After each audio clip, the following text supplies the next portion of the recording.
At some point, don't the other players get a little annoyed with the late opt-outs? Is there a point of no return?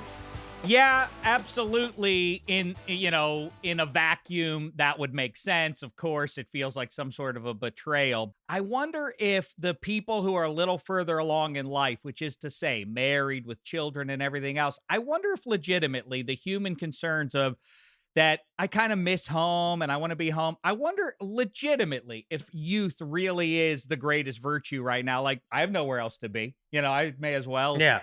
hang in here. And I wonder if the more veteran teams are kind of thinking about their outside the bubble concerns, and the advantage now goes to the younger teams. It's something to keep an eye on. I don't. There's not a hard and fast percentage on it, but it is interesting. The thing with Rask that I think is the issue is that on Thursday night, he said it didn't feel like playoff hockey. It felt like an exhibition game. He was pretty clear that he hated being there. He didn't say anything at the time about family stuff. It sounded a little petulant. And so when I found out he was opting out, I was like, he talked trash about being there and then clearly didn't want to be there. So he just left. Like, it felt to me, it felt selfish and like giving up. And then when I factored in the family stuff, I was like, oh, okay.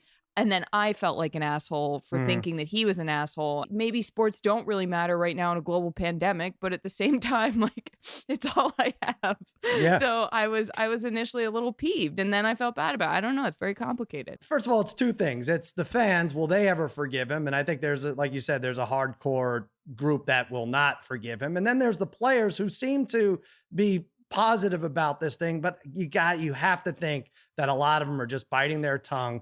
Like, are you kidding me? Really? You left us in the middle? But as far as a player opting out and giving excuses, I think Charlotte's right. So what's the bare minimum? You have to say family. You have to say the word family, and then maybe you will get a pass. You cannot just go out there and be like, I'm not into this shit, I'm going home. Then everyone will be mad. But if you say family, now if it's a family condition, oh my God, you're good to go. We'll see in 5 years if that's what it takes.